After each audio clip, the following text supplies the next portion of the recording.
Друзі, привіт усім! Вітаємо вас у просторі креативної спільноти Айзон в рамках арт-істоку британської мисткині Хелен Фланаган.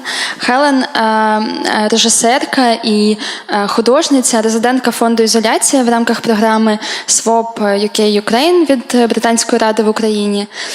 Хелен розкаже трохи і покаже свої відеороботи. Власне, вона працює з відеоартом і працює вона над тим, що досліджує суспільні стосунки в суспільстві, досліджує середовище, як ці речі взаємопов'язані і що відбувається з нами в рамках цих стосунків. І окрім того, я думаю, що Хелен трохи розкаже про те, що вона робить у Києві, який буде її проєкт. Подія відбуватиметься англійською мовою без перекладу. Після цього я запрошую вас задавати свої питання і обговорювати побачене разом з художницею. Дякую. Okay, well, thank you everyone for coming today, or this evening even. My name's Helen Flanagan. I'm from Birmingham in the UK, and my background is in photography. I studied that at my bachelor's and master's, and although I work predominantly with film at the moment, I suppose, but also have worked with installation, sound and performance. So I'll take you on a little journey from my bachelor's, which is a graduate work titled NSA, which is an abbreviation for No Strings Attached. And this was a body of work, a series of photos which involved photographing men and women from adult dating kind of sex websites or swinging websites. And so this was like before the age of Tinder, and I guess before online dating is as normal or popular as it is today. So it involved me having a profile and meeting these kind of characters. And they basically, we would meet often in a place that they wanted to meet in. So they were often very comfortable in their own place. But I was kind of generally interested in this kind of the phenomena of the internet and its ability to bring people closer together whilst simultaneously kind of creating distance. And also kind of the desire of someone, why they offer themselves up to be photographed, I suppose. What is that desire to be acknowledged or heard? And so, yeah, kind of what struck me, I guess, with this project was much more about as opposed to the actual moment when it's being photographed, the moments before and after the image was taken. So that involved like the travel there, the kind of the environment, the way they spoke, what we drank, what we spoke of, the way that they decorate their homes. And so there was all of this kind of information that was not always so present, always in the photograph. So I would write about them. Oh, thank you, yeah. Is it okay for you? So yeah, these encounters, I was interested in the kind of performative elements that come with that, but also the stories of each person, these kind of strangers who I become accustomed to and like who I never will meet again. That kind of interest in that kind of this moment in time. So with that, then I started in my master's. There's some years, and then I decided to kind of work with moving image, kind of again relating to how, maybe I'll just show it and then talk a bit afterwards. This one's called Trance.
So that was a work which was basically the depiction of it was like a shamanic kind of ceremony in the Netherlands, and that's still, they kind of make their own shamanic drums and still exist in this very old, archaic kind of way. And of course, then I've kind of transformed it to put like kind of modern kind of rave music over the top. So you have this kind of confluence of these two, I guess, I don't know, subcultures which have kind of underlying similarities. And I was interested in these kind of collections or gatherings of people who would come together for something essentially which was kind of abstract, so something that's kind of transcendental. So the idea of a ceremony or a shamanic kind of session, or the rave and what that kind of has, or the drugs that are involved with that, or the kind of musical, the euphoria. And so basically these kind of social gatherings which are completely charged, and there's a real sense of connection, but also individual escapism and transcendence. And so I was just interested in it as a phenomena because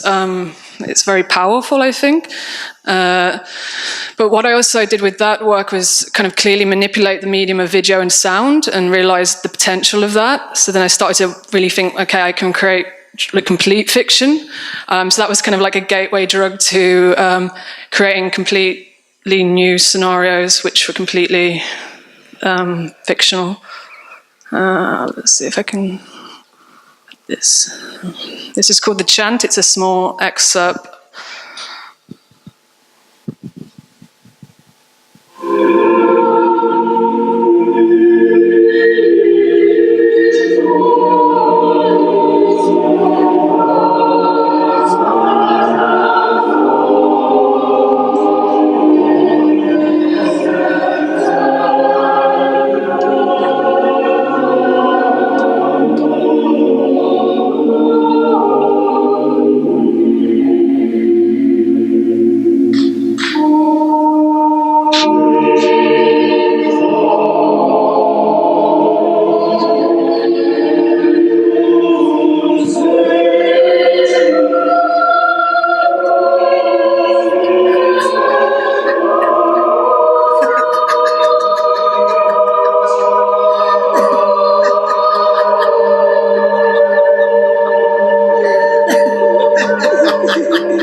Sorry. I was kind of interested in creating these fictions, but also the music comes back again, like the kind of emotional nature of music, how it has these nuances that can make you feel melancholy or euphoria, and how that kind of reminded me of like just trying to make a kind of choir that would be essentially crying and laughing to produce the sound. It's also kind of referencing kind of the Greek choir and the kind of the masks, the tragedy and the comedy, the tragic comic, which also reference a kind of absurd kind of element, these kind of conflictual elements, I suppose. And so then in this here installation, well, it's not installation, but there's a kind of seating area, and it's supposed to mimic a kind of church bench, or church pew. So in the opening of this film, there's like a pan down, and then you see the overview, a 9-person choir. And then the idea is, as an audience, you sit on this church pew and you mirror what you see. Because also what I was interested in here is the idea of it like emotional contagions. So once one starts to laugh, another person starts to laugh, and there's this kind of weird sense of like a kind of emotion being passed around. And I guess I was interested in maybe trying to bring the audience into that somehow. So I will, after this, then I was starting to get more into making works with dialogue, with scripts, which became maybe more dense. So I will show you, there's a work called The Split or The Yawning, which was the script was premised on an episode of Big Brother. It's basically a reality TV show. I don't know if this is here in Ukraine or not, but it's pop culture. But for me, it's like the ultimate like social study. Of course, Big Brother, but like just it's very, I don't know, perverse and weird when you kind of consider what the hell it is. And then this is Celebrity Big Brother, and it's a scenario when David Bowie died, but it's British one. I show you the excerpt so you understand the reference, I suppose, and then I'll show you the film, a bit of what I made of it.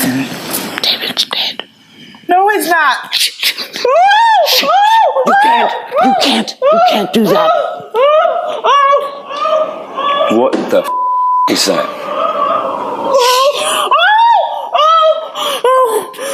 Are you serious?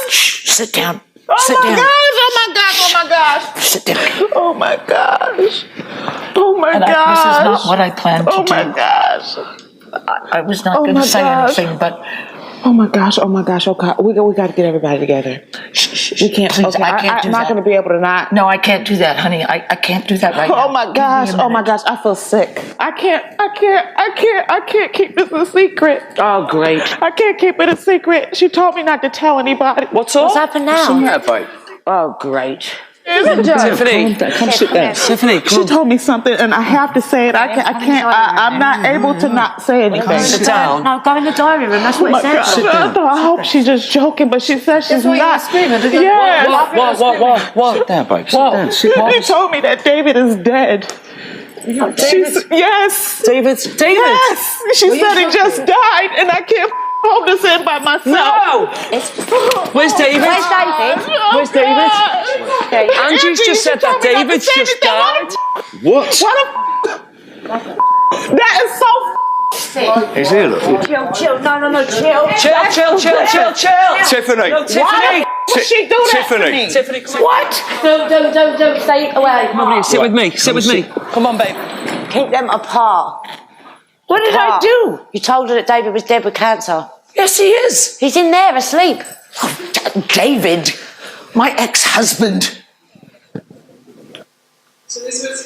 This was a scene where, like, David Bowie died, and this is the woman is the ex-wife. I was interested in this hysteria and how it kind of passes amongst people, and this repetition of language, and how there's this mimicking and this kind of madness, and also just the simplicity of one's name becoming so like lost in a kind of weird translation or weird kind of, how language morphs and gets confused. So then I used this, I appropriated just all the repetitive elements. So it's not the full thing, but there's a lot of repetition. So I'll just show you an excerpt of what I made of it, and included some props and various things.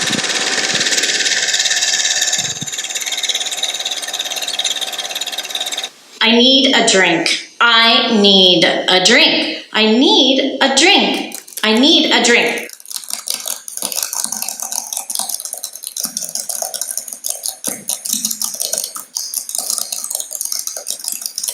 Come. I can't keep this a secret. I can't keep it a secret. What? She told me that David is dead!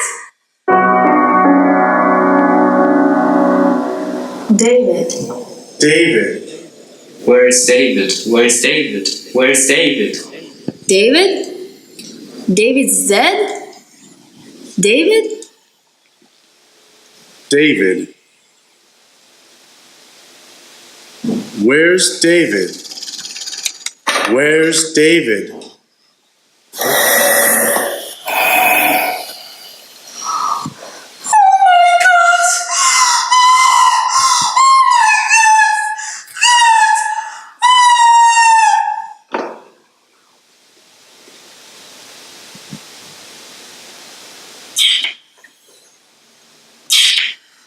He's fine. He's fine. He's fine. He's fine.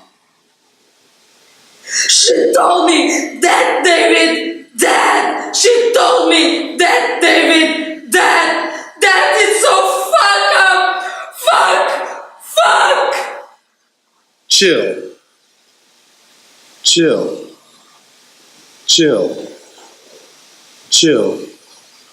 Don't.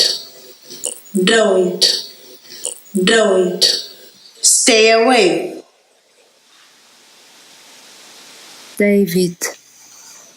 David? It's a mess. It's a mess.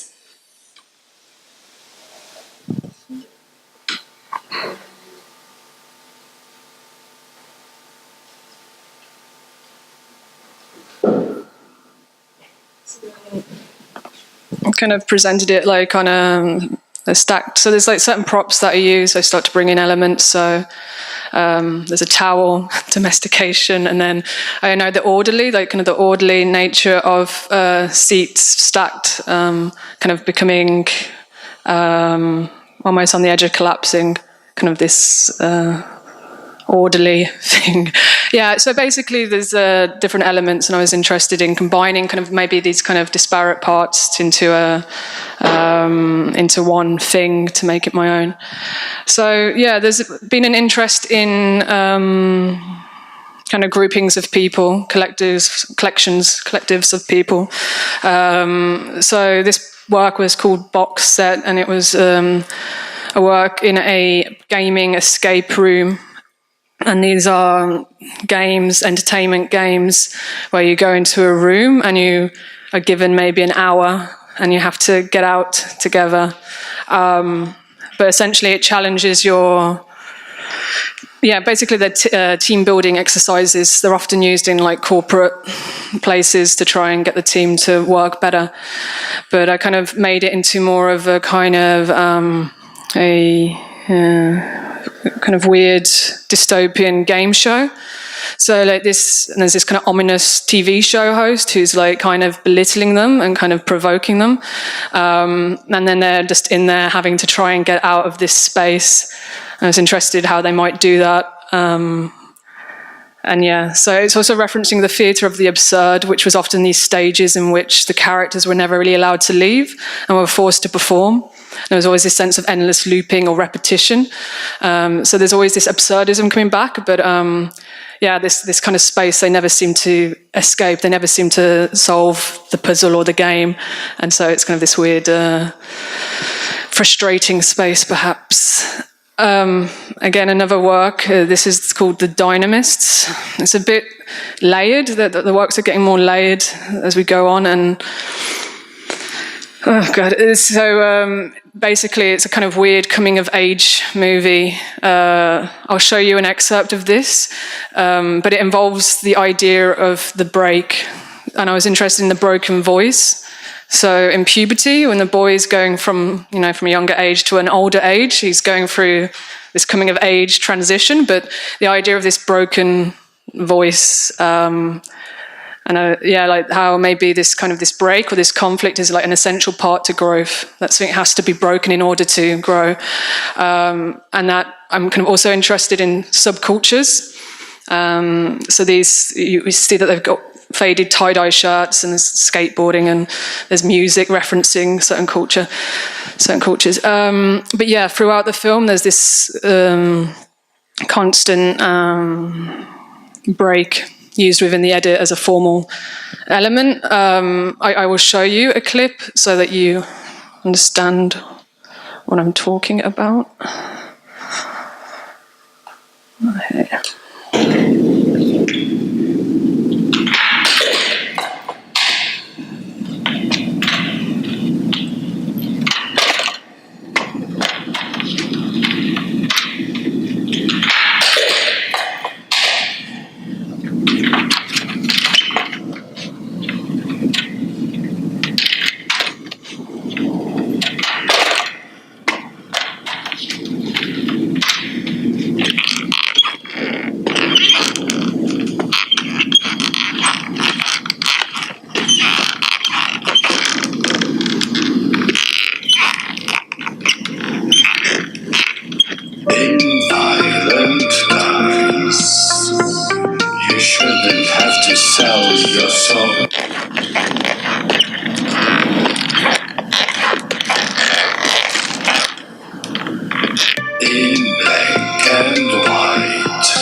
shouldn't have to jump for joy. You shouldn't have to jump for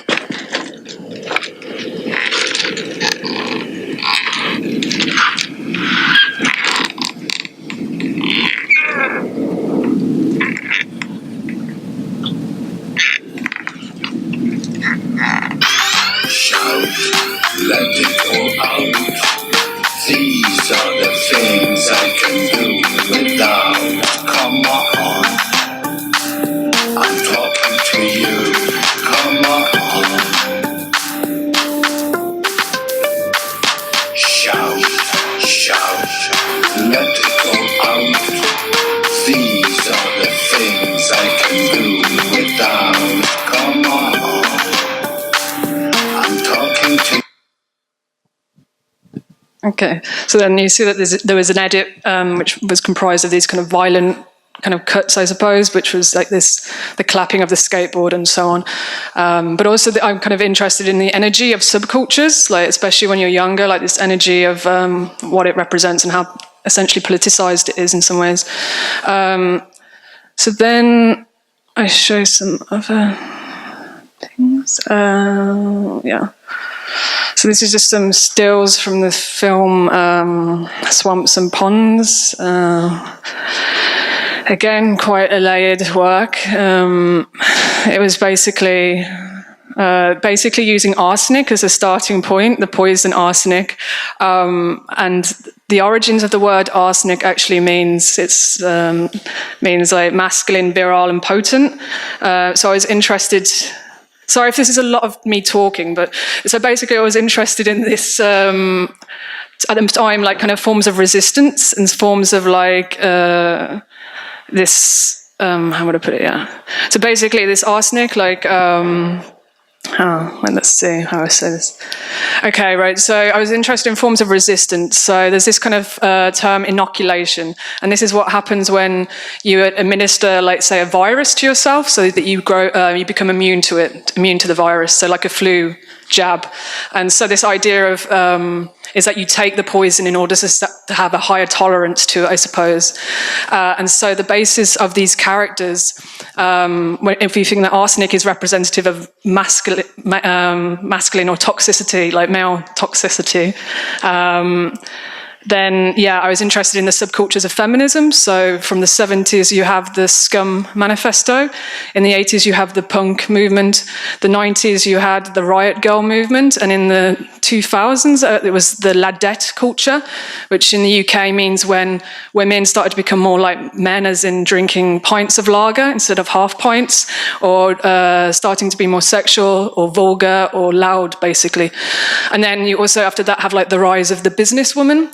So I was interested in all these kind of movements which involved some kind of resistance to masculinity by somehow becoming masculine. So they were starting to become, in some way, as a form of resistance. And so this, yeah, as I say, it's dense, this film, because it talks about arsenic and its history in relationship to witches, in relationship to how it was used to kill off power in kings as a secret poison, how also it's been used in art as a specific pigment, a green pigment, and Scheele's green. So it's a bit like a essay-type film, but with a weird twist to it. So, yeah. And this, what's next? To show something a bit different. This was more of an installation.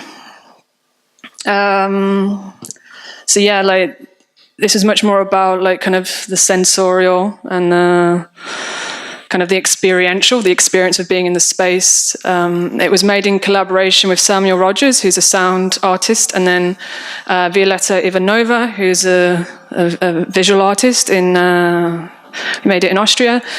And the premise of it, yeah, it was composed of these different sets and zones which could be activated by an audience member or by us, in that they could produce sound, or it could be affected or changed, that things could transform or morph. And so I will show you a short excerpt of that.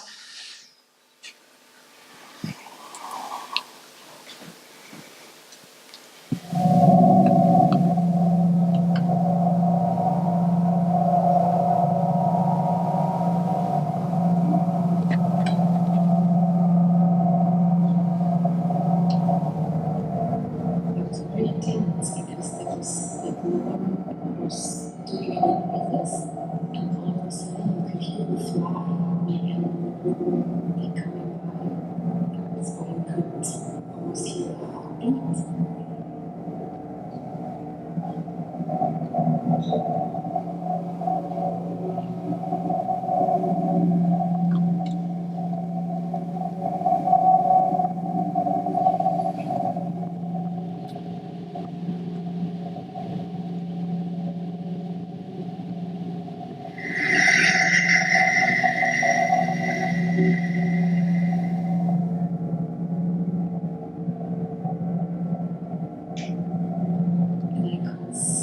you played it in a few years later, these old emotions kind of come up again.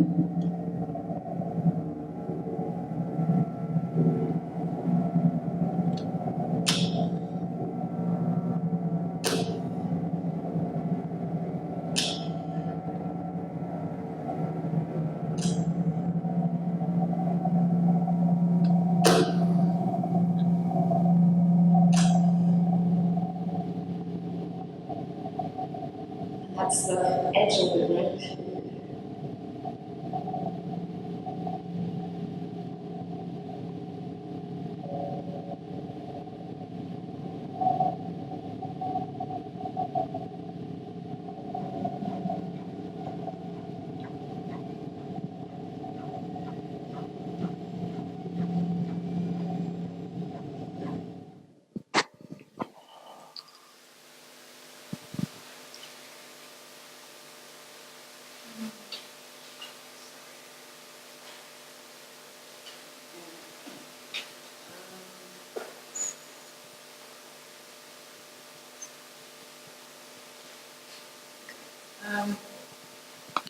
So yeah, there was like a performance kind of going on throughout the opening, and so like these sets change, and we saw them as a kind of something that could be altered or changed, so that people could be active, have some agency, I suppose, in the space, but also the fact that.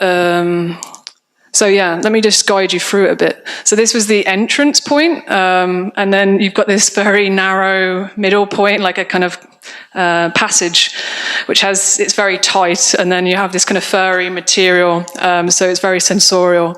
And then the image there is a photograph of Samuel's chest, and it was like a contact microphone, which was attached to his chest with some black fabric over it. So basically we were capturing his heartbeat, which was going to then be played through these two walls when you enter. So you have the kind of heartbeat resonating through the walls, almost like you're entering like some internal bodily space. And then there, for instance, was also a washing machine that was being activated at certain points, which had its own kind of quiet violence to itself. So basically, and also in the middle, there was like a big sheet of metal, which all the sounds were essentially kind of connected to and reverberating through. So like these things kind of these sets orbited this kind of central metal piece. But for me, it was quite new. I never collaborated in such a way, and also it was kind of devoid of much content. It didn't have much content. It was much more about more sensory, an experience of the space. And our discussions were related to the idea of the membrane, the idea of like the surfaces, I guess, and also the membrane of the ear, and experimenting with different materials such as wax and salt and fur and metal. So I'm just showing you also how I've exhibited things in the past as well. Sometimes it exists in more of a cinema context, which is nice, of course, but also sometimes it can exist in more of an exhibition scenario. This here has been projected from above onto a kind of milky-looking pool. The idea is you can stand around it and gaze into it. The kind of... Basically, the content of the video is this kind of skeleton who's kind of going through an identity crisis. And so he's kind of like questioning his environment, using rhymes and contradictions to try understand his own identity. And so these kind of milk products and cheese is referenced. So maybe I can show you a bit of that. It has got dialogue in.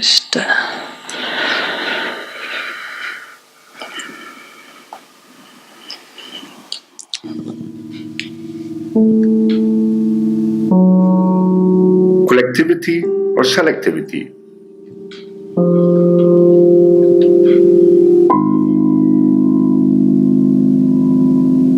A winker, a blinker, or just an overthinker?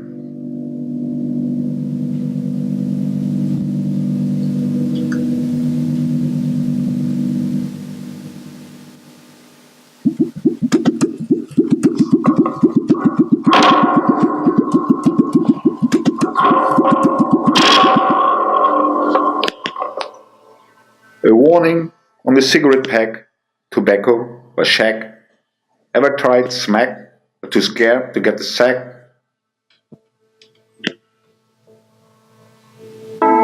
Just wondering, do you sell merchandise? Do you have a website? A shepherd, a bouncer, a singer, a purser, piece of furniture. No. Do you join dots? Play cowboys and Indians? Have a baby in a pushchair who enjoys watching Minions? Is a lot less cleaning. You know, when you're removing Part-time feeder, panty liner, attention seeker, sitting in a full leather recliner as a social climber, a graduate, an advocate, a self-proclaimed eccentric, listening to Hendrix and their own appendix. You can only fall asleep when you're under a duvet, eyes closing as you watch the late-night movie. Those times when you can't, you read Kant. Have you ever stepped on an ant? Are you frantic, pedantic, melodramatic? No, ma'am. He's brightened up many. Do you sing along when you don't know the words? Humble or exaggerated, backseat or mediated? Goat's cheese, cheddar, mozzarella, knows a fella who is feta self-reflexive, a misunderstood meta, young or new, lactating uncontrollably, mind alterability. So yeah, there's this kind of also this overexposure of light, kind of also breaking down these lines. I suppose when you overexpose something, it kind of blurs into the space in some way. But yeah, I show maybe also most recently I've been working with glass actually. So like basically these glass works, coloured glass, using screen prints on them. Kind of interested in combining it with video, the power of glass to be able to shine light through. And they basically got these kind of growths, these clusters of potatoes on them. And the potatoes being referenced in like some previous work, but I'm interested in the symbolism of, well, what the potato represents in some ways. It's a kind of very common and kind of working class vegetable. It's also quite clumsy. And it's also like used in a kind of derogatory way, like to say someone's a potato head, like stupid. So I'm interested in this kind of being paired with something as delicate and as expensive as glass, and also its reference to like stained glass, and having kind of, I like to pair things which shouldn't be together. And so yeah, this is kind of like an installation for a performance for an actress, and there's like a deep fat fryer in the back there, where she was making chips for the audience whilst during her performance, whilst also cutting and peeling the potatoes. So there was like an element of labour. This woman who's also kind of been staged as a certain type of character from a kind of low-income background, and also using kind of almost a kind of rhythmic rap street battle element to it. Not completely, but yeah, it's kind of got different references going on. So that's most recently kind of exploring use of new materials, I guess, in sense of presenting work. But the idea is now I'm looking at time, and I will show a full film called Friday. It's got Ukrainian subtitles, thanks to Lisa. And maybe I show that, and then if you want, I can tell you more about it. I won't say too much. Yes, I will play it.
Being in this green Range Rover, and we were like just travelling. I think so we're doing this like 4x4 and just like going across all this landscape, and it was all uneven, and it was just like we were being pulled in all directions, and we're going over tyres and driving over like weird seesaw things and getting stuck in the mud, and there was all this dirt splashing up. I remember the dirt really splashing on the screen, and I'd being mesmerised by the windscreen wipers that were just wiping off all these smudges on this windscreen. I remember Dave was trying to record what I was doing. I was screaming, "Did you catch me do this? Did you see me what I did?"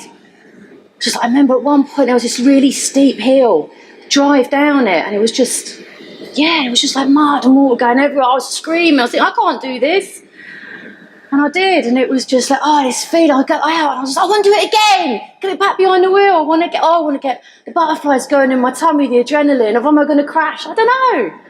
Oh yeah, that was wicked.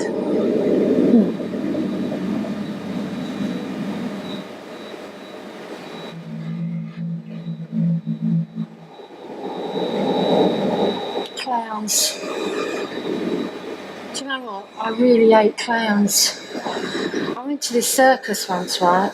And these clowns came out. And they were like, try and be happy, you know, coming right up into your face. And they kept throwing stuff at me. Like this rug, pretending it was water, right in my face. And then they come up and they want to cuddle and embrace all the kids. It was creepy. Really creepy. They tried to do that with me, didn't they? It was scary. I just curled right up, like a little pretzel I was. Just curled up beside my mum. Frightening. I hate clowns.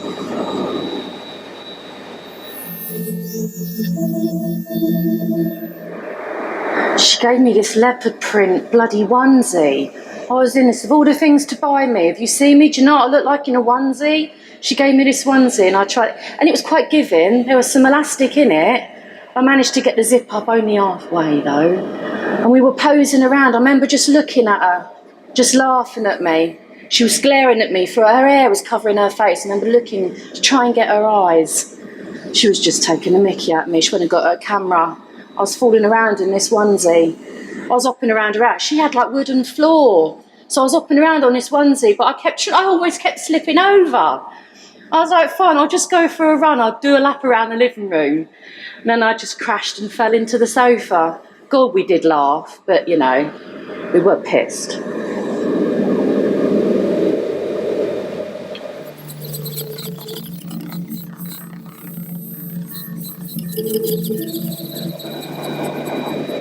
I used to go to this pub once, right? I used to have like live music and that. And I remember I was wearing this leopard skin long shirt and I had to like tie it up at the waist so it's like elasticated in, it had that feel to it.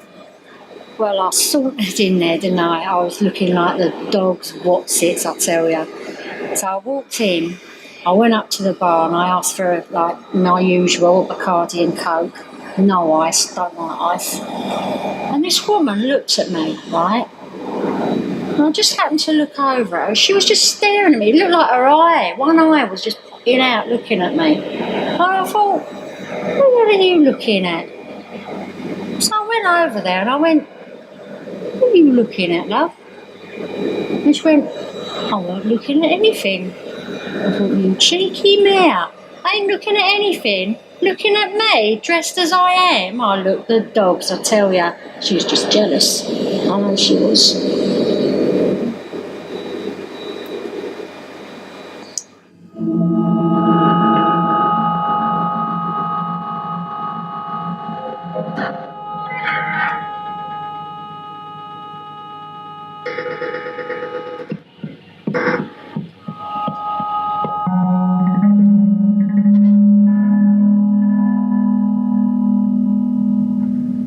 Sometimes I put the words in the wrong order, and I don't even realise. The words are expelled and cannot be retrieved. I dutifully respond to the words, stealing their meaning. I iron them out and reconstruct them for my own purpose. The sentences pass to me, along with that obligatory silence. You want me to complete and satisfy your sentence by extending it and stretching it, repurposing it further. I only grunt a little, a sort of like,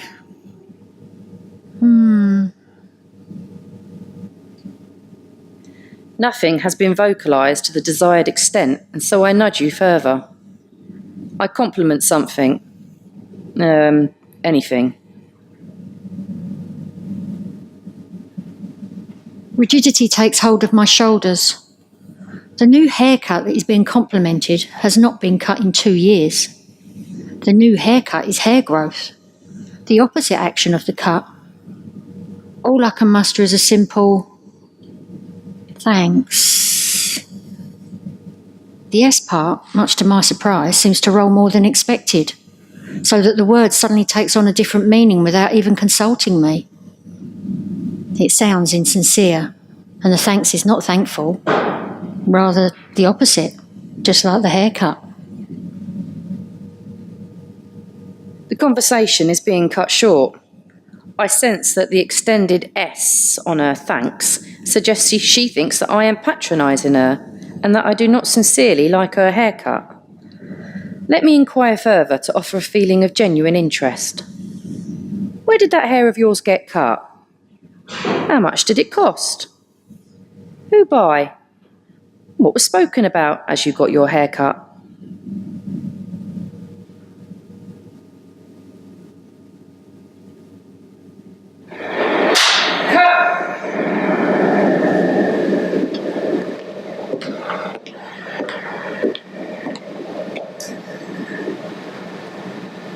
The insistence seems to leave me paralysed. I could say anything at this moment. Revive some story. Place it in the rhythmic order to which the questions were asked. Mention something about Judy Farmer. Where did that name come from? Down on Dutymore Street, do you know it? Yeah, by the church. Near the church? How much? Oh, 18? 18 is good.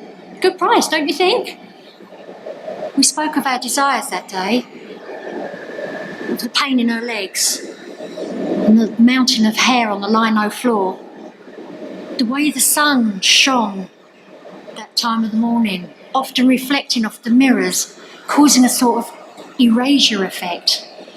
No, not the music group Erasure. Although there was a radio blurting out some song, it did feel distinctly 80s. I closed my eyes to the snipping and blinding light. Small specks falling on my face.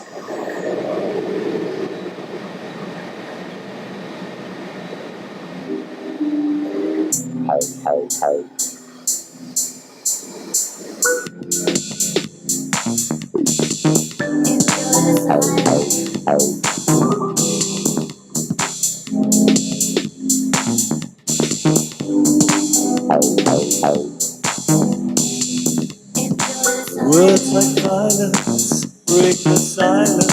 I'm crashing into my little world. Painful to me, pierce right through me. Can't you understand? Oh, my little girl.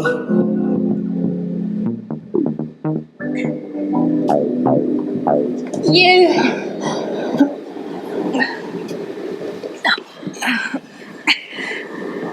Here.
I shouldn't be doing this.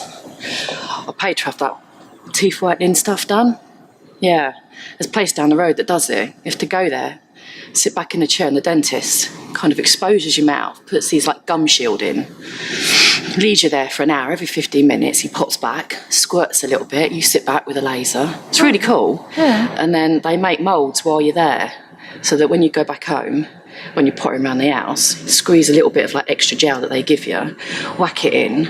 So it's not really good to leave it in overnight, but it's all right. Yeah, it does the job. Yeah, I heard about that. Yeah. It's all right, unless you have a curry a few days later and then you've completely cooked it up. Yeah, that must have been a sign, wasn't it? Yeah, what I know. colour were your teeth? Well, they weren't white anymore, that's for sure. A nice little iconic yellow. Oh yeah, it's lovely. Yeah. A bit of curry. Yeah, nice. I know, and now these. I'm useless at sticking to anything, I really am. Wine's my downfall. Red. Yeah, that's the worst culprit. Need to get onto white, that'll do it. Yeah, white gives me headaches though. Really? Yeah. Oh. Mind you, if I drink enough of anything, it'll give me a headache. Go rosé, go halfway. I still get a flipping headache. No, I'll just stick with Bacardi. I think it's easier, isn't it?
Yes, I'll speak a little bit about that. Yes.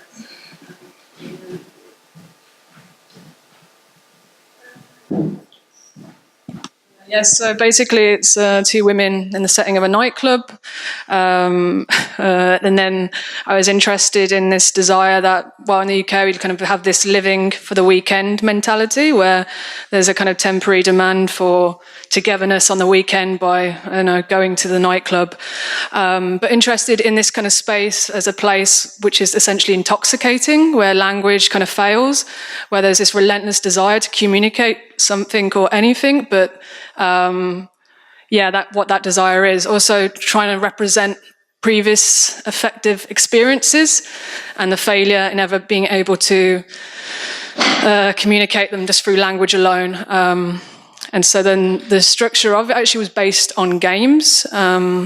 So there's this, the first part was a bit like Chinese whispers, which involved, I don't know how much I should talk, but I'm talking quite a lot, aren't I? Basically, there was games in the structuring of the script. An obvious one was this game, the Cat's Cradle, where it relies on the other person for the other move. So it's like a dialogue, and then it goes to a monologue, which is an internal space, and then there's Twister, this game of Twister, where there's like these vowels, the basis of language kind of coming out and getting messy. So yeah, I was just interested in using this as a stage, the nightclub, to embody these kind of the kind of internal sticky space, kind of perverse space, kind of an internal space.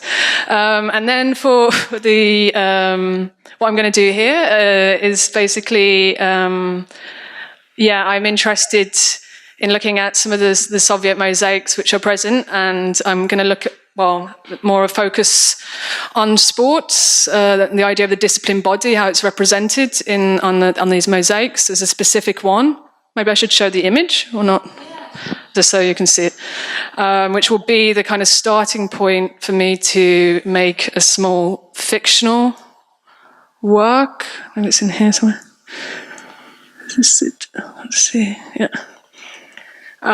Yeah.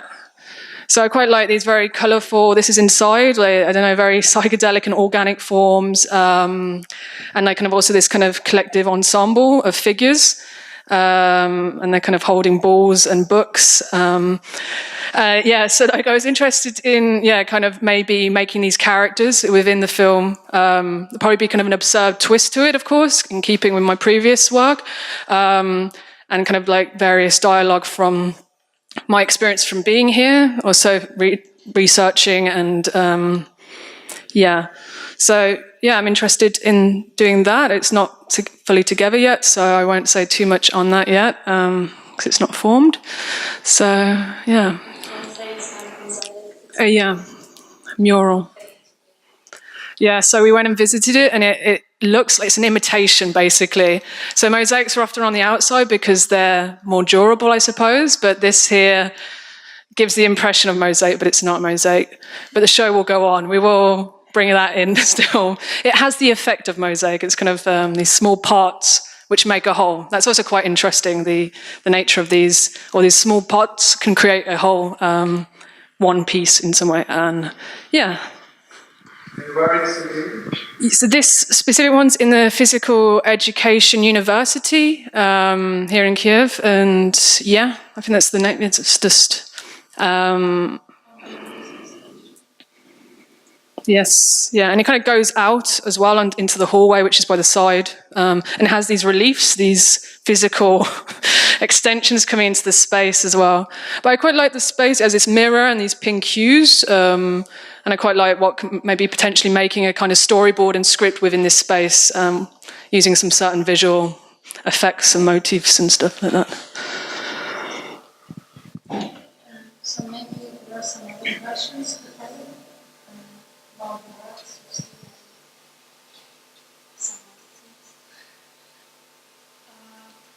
other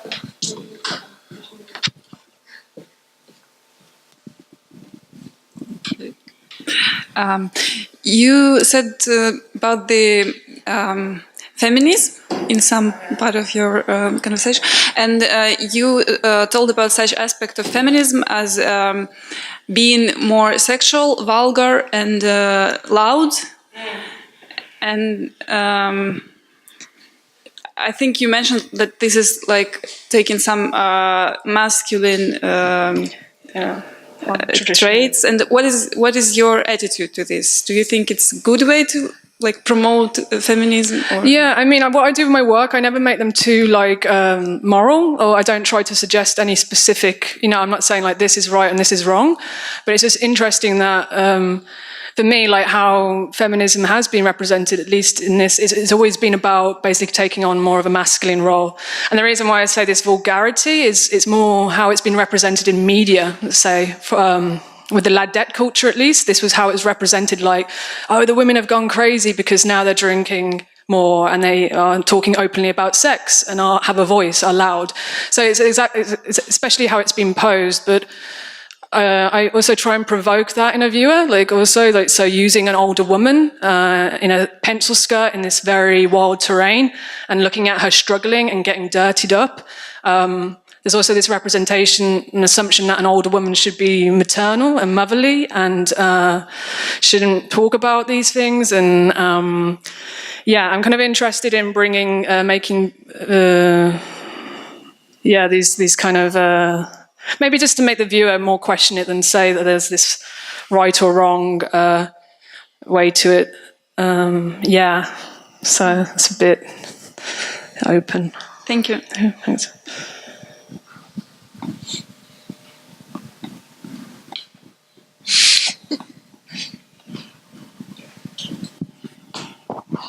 In almost all your videos, music is quite essential. And as we see installation shots of your videos, proper installation playing with space is also essential.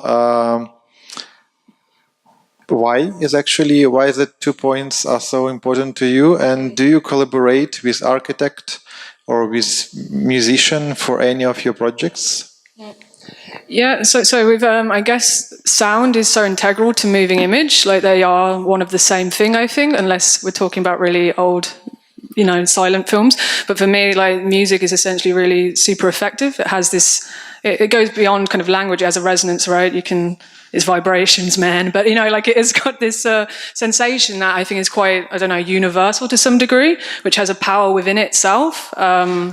Music genres are specific, but also I like how music is charged with kind of certain groupings of people or subcultures and how that represents certain subcultures and certain political movements even.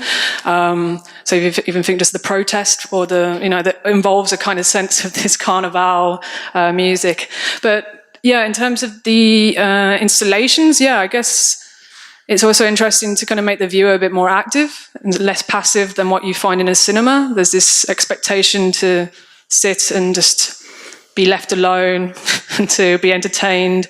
But when you have like an installation, I think it allows a potential for someone to interact or to move, essentially, and have a bit of agency or kind of free will in how they look at something. It is a bit, it's much more tricky for me personally, though, to working in that way. Working with video is a lot more cleaner and easier, of course. But yeah, I think installation is quite fun because you just move things around and you kind of, figure things out. You're like, okay, should it go there? And that's what's quite interesting in the collaboration. It's like, why should we make this decision? Why should we put it here? It could go over there. I don't know, just this kind of spatial awareness and discussing it is interesting. But yeah, I've worked with sound artists before, no architects as such, no. And yeah, I collaborated with Samuel. He's from Birmingham, and he does more minimal sound works. But with me, he's been helping me sometimes with the score, the sound in the background, and makes mixes sometimes of mixes of music. But I also quite enjoy doing editing of sound and layering elements and to see what happens, so yeah.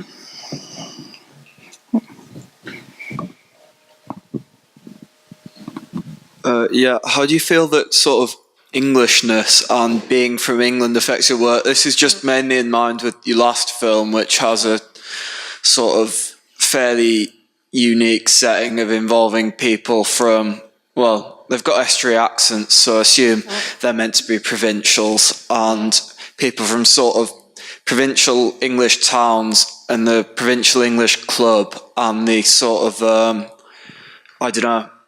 the way that England, in many ways, kind of mass culture attempts to imitate American culture, but strips away all the glamour. How does that kind of affect your work, being, from that? Yeah, certainly. Of course, it's quite interesting to show that work here in this context, because there's probably a lot that's lost, but maybe when something's lost, something new comes, who knows? So it's helpful to have the translation, of course, but there is slang and there is these references which maybe are present to people who are from the UK, right? For me, I guess a lot has been influenced by my own history, more this working class kind of scenario. This thing where you fling the toilet paper on the ceiling. Like I remember doing this like in the leisure club, and it's always a bit rough and it's a bit like, I think it's a bit drab, like a bit like, I know, just a bit, I can't explain it so well, but this is clearly been informed by my own experiences and it's difficult to erase them. But yeah, it's interesting also maybe that, and it is super specific to kind of a certain place, but maybe, I don't know, things can come out of that and be transmitted into be read differently perhaps, or new meanings or new associations come from it. I don't know. But yeah, this is always the interesting thing when you take something from a certain context and put in a new context, then it becomes, it can be read differently. So yeah, for me, it's also kind of interesting to just play it here for that respect, to choose that one, because it is so ultimately quite British in some way. Like this, there's a lot of references to British culture, and yes.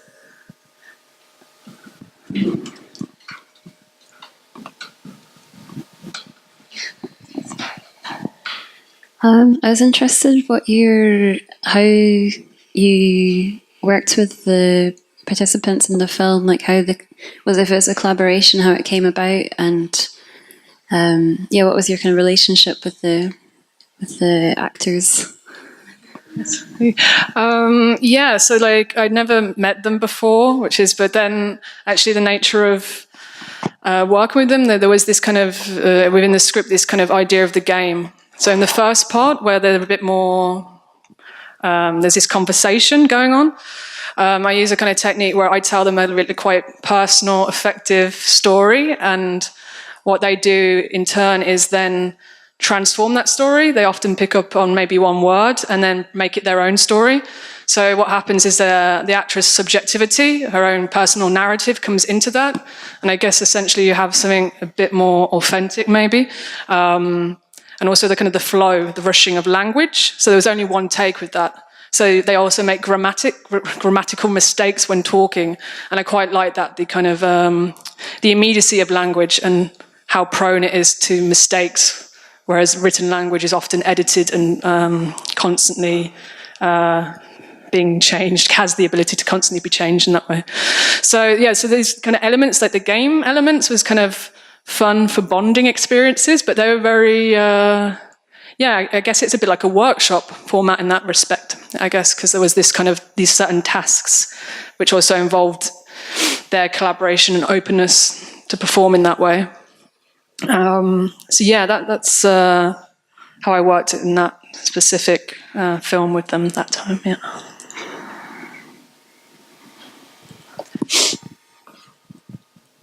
Більше нема питань ніяких. Are there some other questions? No?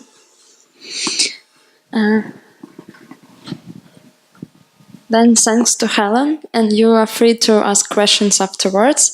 Дякую всім за те, що прийшли сьогодні і були з нами. Приходьте ще. І дякую на все.